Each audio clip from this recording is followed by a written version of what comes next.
Ladies and gentlemen. Vous écoutez Close-Up Dramatique, le balado sur les actrices de l'âge d'or d'Hollywood. Je voudrais vous parler aujourd'hui de ma grande amie Marlène Dietrich. Elle a une passion pour la France et pour les Français. Elle a fait beaucoup de choses pour nous pendant la guerre. Pour moi, elle fut une très très grande amie. Et lorsqu'en Amérique, j'ai eu des ennuis, elle ne m'a jamais laissé un seul instant. Un jour, elle était dans ma loge où je me préparais pour le spectacle. C'est elle qui ouvrait la porte et qui me servait de secrétaire. Si vous aviez vu la tête des gens, elle entrebâillait la porte et elle disait « Je suis la secrétaire de Madame Piaf, que désirez-vous » Les gens n'en revenaient pas.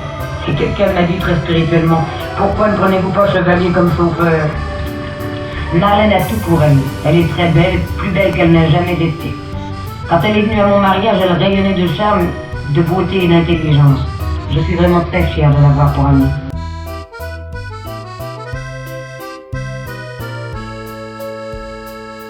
Au cours de sa vie, Marlène Dietrich a rencontré des milliers de personnes. Elle avait des amis de partout à travers le monde. Mais une personne l'a marquée, Édith Piaf, la plus célèbre chanteuse française de son époque. Pendant près de 20 ans, les deux femmes entretiennent une amitié sincère. Dietrich aidera Piaf à atteindre la célébrité mondiale et à sortir de ses périodes les plus sombres. Jason Duval avec vous pour ce nouvel épisode de Close-Up Dramatique. Épisode très intéressant aujourd'hui parce que je vous parle pas nécessairement d'une carrière d'une actrice ou d'un scandale en particulier, mais bien d'une amitié surprenante, celle de Marlène Dietrich et d'Édith Piaf, la plus célèbre et légendaire chanteuse française. Ensemble, l'actrice et la chanteuse vont vivre une amitié plus que forte. Si Piaf s'est envolée à New York aux États-Unis pour chanter dans les plus grandes salles au cours des années 50, c'est un peu grâce à Marlène Dietrich qui, en coulisses, a utilisé son influence. De l'autre côté, si Dietrich a si souvent chanté à Paris et en France au cours de sa carrière musicale, c'est un peu aussi grâce à Édith Piaf, qui elle aussi en coulisses usait de son influence. Deux célébrités, deux femmes incroyables qui se rencontrent et qui vont être l'une des plus belles amitiés du showbiz jusqu'à la mort de Piaf en 1963. Ma source principale pour cet épisode est La Grande Brique, écrite par Maria Riva, la fille de Marlène Dietrich, sur sa célèbre mère, le livre qui s'appelle Marlène. Maria Riva qui ne comprenait pas d'ailleurs l'amitié entre Dietrich et Piaf. Maria décrit la chanteuse française comme étant malpolie, arrogante, sans manière, une femme avec qui c'est pas plaisant d'être en compagnie, tout l'opposé de sa mère, Marlène Dietrich. Dans son livre Marlène, Maria Riva écrit mot pour mot « Je ne comprends pas ce que ma mère trouvait à Piaf ». Mais la fille de l'actrice trouve quand même une certaine explication à cette amitié plutôt étonnante. Elle croit que sa mère a vu en Piaf quelqu'un qui avait beaucoup besoin d'être supporté.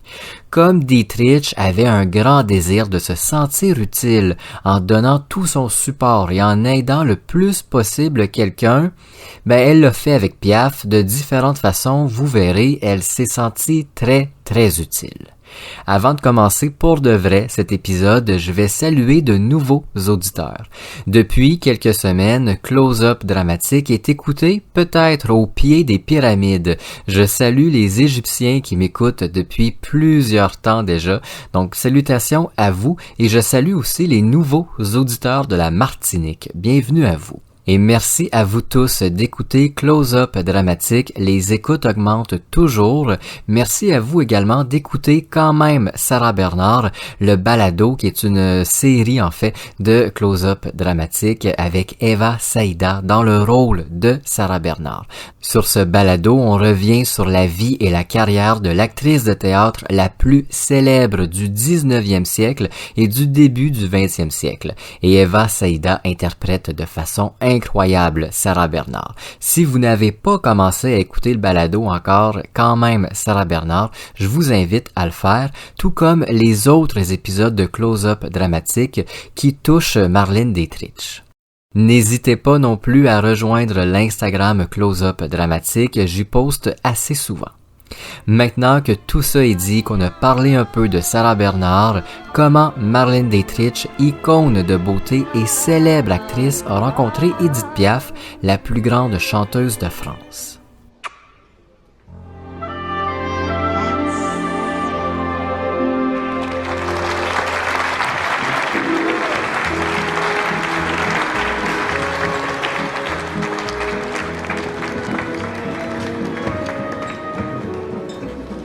Vous étiez merveilleuse.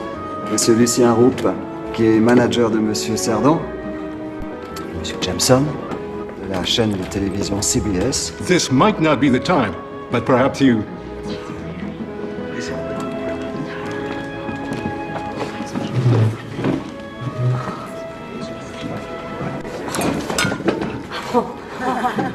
Marlène.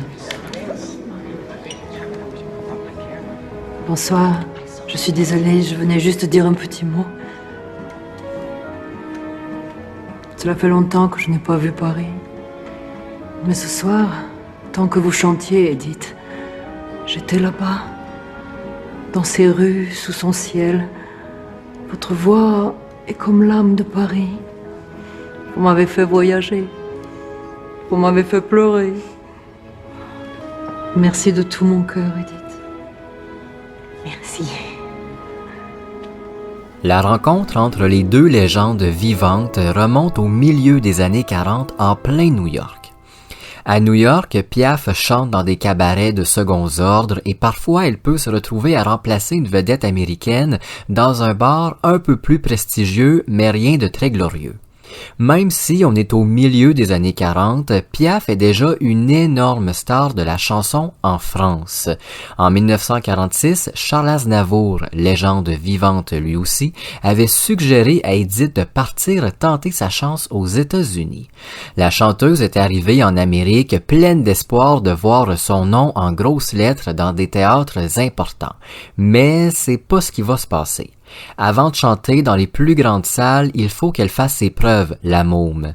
Mais bon, le hasard de la vie fait en sorte qu'un soir, une chanteuse new-yorkaise est malade et on ne trouve absolument personne pour la remplacer. Cette dite chanteuse performe dans un des clubs les plus distingués de la Grosse Pomme. Les propriétaires, à bout d'idées, trouvent à l'entrée des artistes d'un bar, pas miteux mais presque, Édith Piaf. On lui propose de remplacer la chanteuse américaine et Piaf accepte. Avec ce petit contrat de dernière minute, elle pourrait voir sa paye de la soirée pas mal plus grosse. Piaf performe donc dans un club new-yorkais pour la première fois et fait plus ou moins sensation. Le public s'attendait pas à entendre des chansons en français et quelques chansons anglaises chantées dans un anglais approximatif. Piaf est un peu déçu de cet accueil très timide. Dans la salle, il y avait une invitée de marque, Marlène Dietrich. Dietrich, qui adore la France et qui connaît déjà Édith Piaf, est très heureuse de l'avoir vue performer pour la première fois. Marlène, heureuse, compte bien le faire savoir à Piaf. Après son spectacle, la chanteuse est invitée à manger dans le club auprès d'amis et de connaissances venus l'encourager. Leur après-spectacle est interrompu soudainement quand Marlène Dietrich arrive. Piaf, étonné de voir la grande actrice Marlène Dietrich arriver vers elle, se lève tout en sursaut, lui tend la main, les deux femmes se serrent la main et Marlène Dietrich exprime toute son admiration envers la chanteuse. Piaf est subjuguée. L'immense star du cinéma et héroïne de la Seconde Guerre mondiale, Marlène Dietrich est venue lui parler, lui dire qu'elle la trouvait formidable. Pour Piaf, c'est insensé. Elle, petite fille élevée par des prostituées venant d'un milieu plus que pauvre, venait de recevoir de l'admiration de la part de Marlène Dietrich, l'une des plus belles femmes au monde et surtout reconnue à l'international. Tout ce que je viens de vous raconter est écrit par Maria Riva, fille de Dietrich, dans son livre portant sur sa célèbre mère. Cette rencontre a aussi été mise en scène de façon incroyable dans La Vie en rose, le film biographique sur Édith Piaf. L'actrice va écrire très souvent à Piaf par la suite, la priant de la tenir au courant de ses prochaines performances à New York, chose que la chanteuse fait. Chaque fois qu'elle se produit quelque part aux États-Unis, surtout à New York et à Hollywood, elle avertit Dietrich. Dietrich, elle, ne manque jamais une occasion d'applaudir la Française. Dans sa loge, après ses concerts, Marlène et Édith se parlent toujours. L'actrice encourage, elle la supplie de persister aux États-Unis. Un jour, ça va marcher aussi fort qu'en France. Dietrich en est certaine. C'est le début d'une longue et fidèle amitié.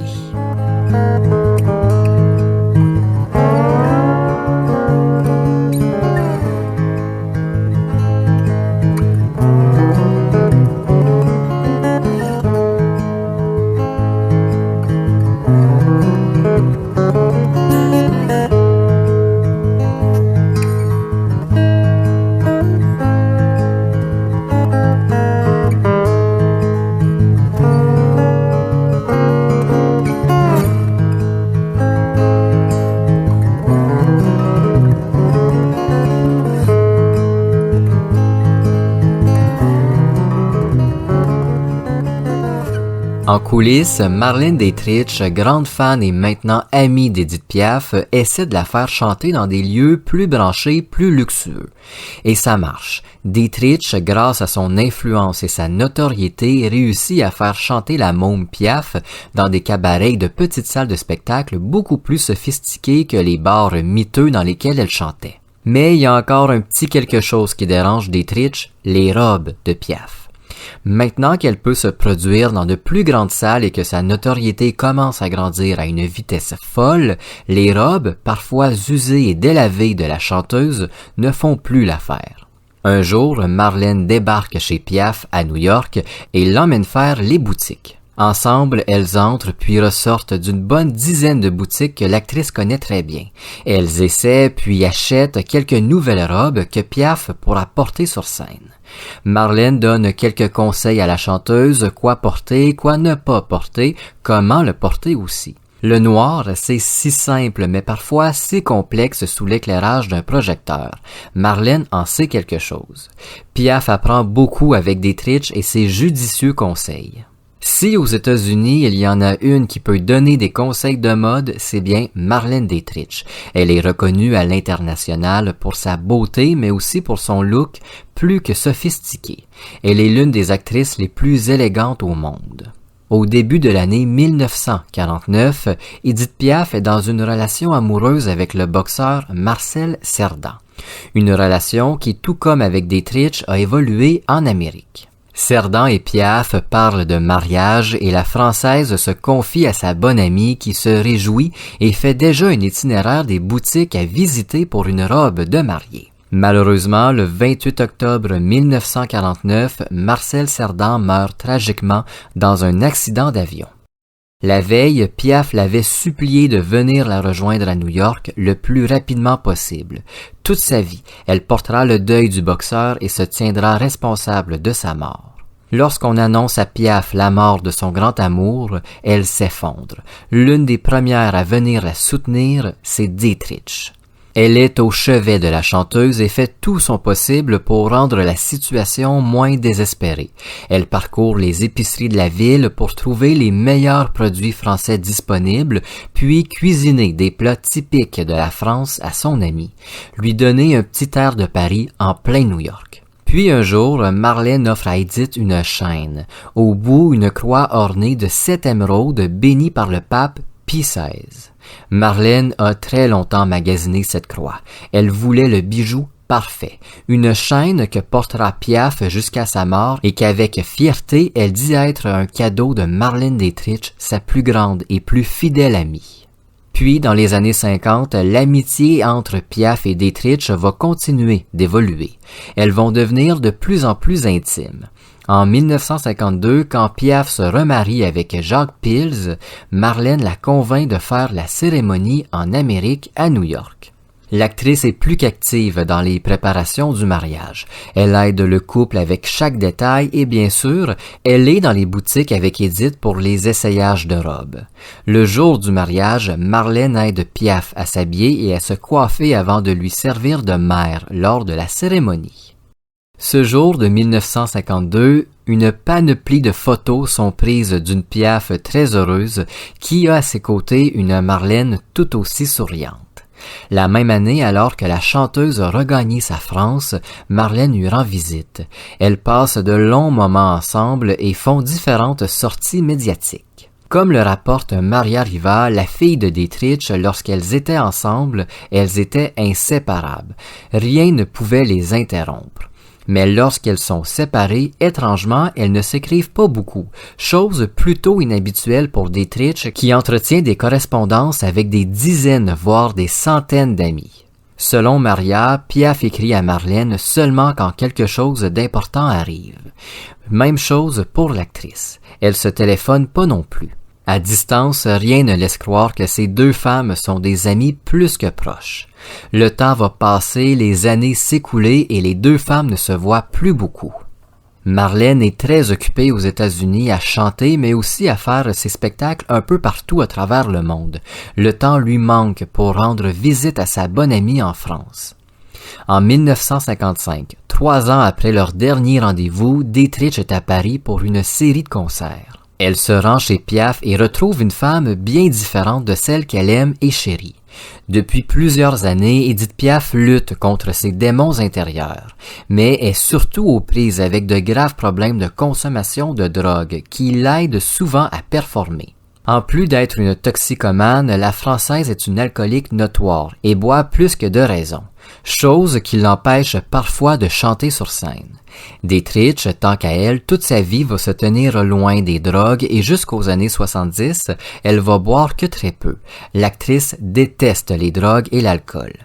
La santé de Piaf diminue rapidement et elle devient plus que l'ombre d'elle-même. C'est dans un état horrible que Dietrich retrouve sa bonne amie donc en 1955 à Paris. L'actrice, en voyant Edith, qu'elle ne reconnaît plus d'ailleurs, bouille de colère de l'intérieur. Elle savait que son amie avait de graves problèmes de consommation, mais elle savait aussi qu'elle avait essayé de s'en sortir. En allant dans des cures de désintoxication, Edith avait rechuté plusieurs fois par la suite. Une fois le choc passé, Dietrich va s'installer quelques jours chez Piaf. Marlène va faire le ménage, ramasser les nombreuses bouteilles vides et ranger puis nettoyer tout le désordre. Ces quelques jours chez la chanteuse seront très agités. Marlène, qui n'a pas sa langue dans sa poche, va y parler dans le casque, comme on dit en bon québécois. Elle n'en peut plus de voir son amie se détruire à la fois elle-même, mais aussi toute sa vie, toute sa carrière. L'actrice presse Edith de se reprendre en main pour de bon. Mais la chanteuse ne veut rien entendre. Une dispute éclate entre les deux. Maria Riva, dans son livre, écrit que pour l'une des rares fois, sa mère a perdu son calme légendaire et s'est vraiment énervée contre quelqu'un. Très énervée, Dietrich fait ses valises et appelle un taxi pour la conduire dans un hôtel où elle passera la fin de son séjour parisien. Piaf la supplie de rester, mais rien à faire. Marlène est décidée à partir et c'est ce qu'elle fait, laissant la chanteuse toute seule chez elle dans son désarroi. Pendant plusieurs mois, Maria explique que sa mère en public parlait très mal de Piaf.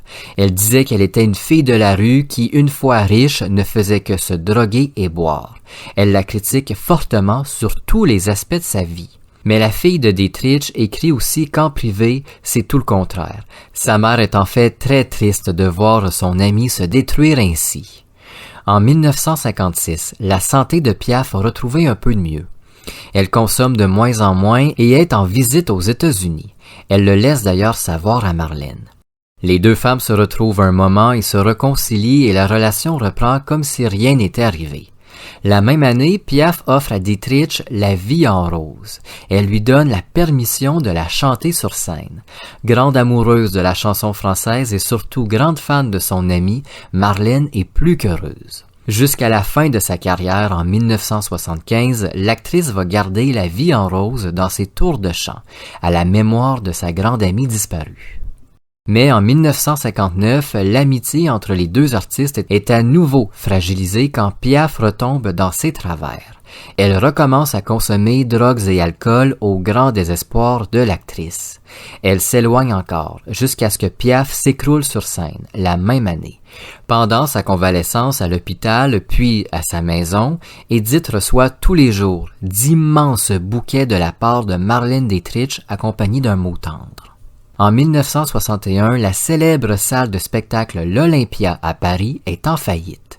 Il faut sauver cette salle mythique. Bruno Cocatrix, le directeur, fait appel à Piaf. Dans le passé, la chanteuse a souvent sauvé sa salle de spectacle du gouffre et il espère que ce miracle se reproduira. Dans la salle, lors de la première, on compte un nombre impressionnant de célébrités comme les chanteurs Alain Barrière, Dalida, Lynn Renaud, mais aussi des acteurs comme Paul Newman et le musicien Louis Armstrong ont fait le voyage jusqu'en France pour l'occasion. Au premier rang, on y voit Marlène Dietrich, très nerveuse pour son amie. Il faut que ce soit un triomphe. Piaf monte sur scène et c'est le triomphe, mais elle n'est pas en forme. Piaf a 45 ans et elle en fait 20 de plus. Tous ses mouvements semblent difficiles. Marlène peine à la regarder. Elle est faible, c'est une évidence, ennuyée par sa consommation d'alcool. Après, dans sa loge, Marlène Sirand se met à genoux devant Piaf et la supplie de faire attention à sa santé. Dietrich, en 1961, doit retourner aux États-Unis pour tourner le jugement de Nuremberg. Un tournage qui se déroule sur plusieurs mois et elle ne pourra pas la revoir avant très longtemps. En quittant sa loge, elle la supplie à nouveau. Dietrich repart en disant « J'espère que la prochaine fois que je te reverrai, ce ne sera pas dans ton cercueil. » Malheureusement pour Marlène Dietrich, elle a eu comme un pressentiment.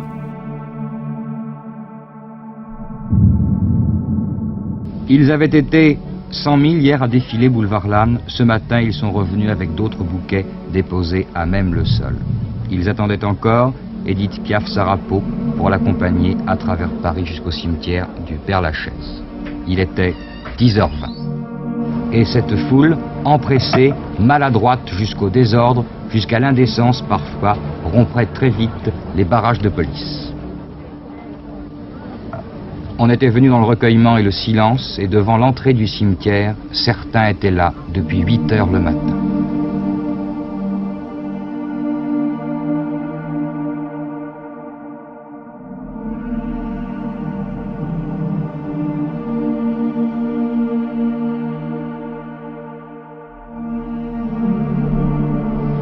Marlène Dietrich, quant à elle, attendait depuis très longtemps près du lieu de la sépulture.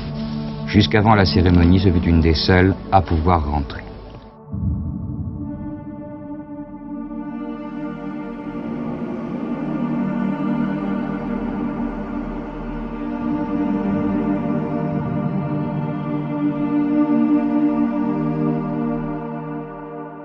Alors qu'elle vient de regagner les États-Unis pour tourner le jugement de Nuremberg, Marlène Dietrich apprend que sa grande amie Edith Piaf se mariera dans les prochains jours avec Théo Sarapo, un jeune chanteur de 26 ans, 20 ans plus jeune que Piaf. Pourquoi Marlène est-elle informée si tard? Pourquoi Piaf ne lui a pas dit alors qu'elle était en France? Marlène est furieuse contre son amie et peut-être un peu jalouse, comme le croit Maria Riva, la fille de l'actrice. En 1963, toujours aux États-Unis, Dietrich apprend que Piaf ne vit que par les médicaments et que sa santé décline drastiquement. De chez elle, Marlène lit les journaux français qui suivent Piaf à la trace. On espère la voir tomber sur scène. L'actrice est dégoûtée. À la radio américaine, elle fulmine contre les médias français pour leur manque de respect. Le 11 octobre 1963, Edith Piaf décède à l'âge de 47 ans.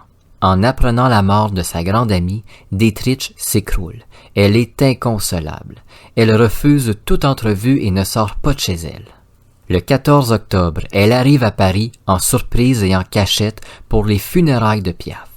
L'actrice arrive très tôt à la maison funèbre et replace quelques mèches à la chanteuse en souvenir de l'époque où elle la coiffait. À sa sortie, elle est filmée puis photographiée à de multiples reprises. Elle est l'une des seules à avoir accès au cimetière. Seule la famille et les intimes de Piaf ont accès.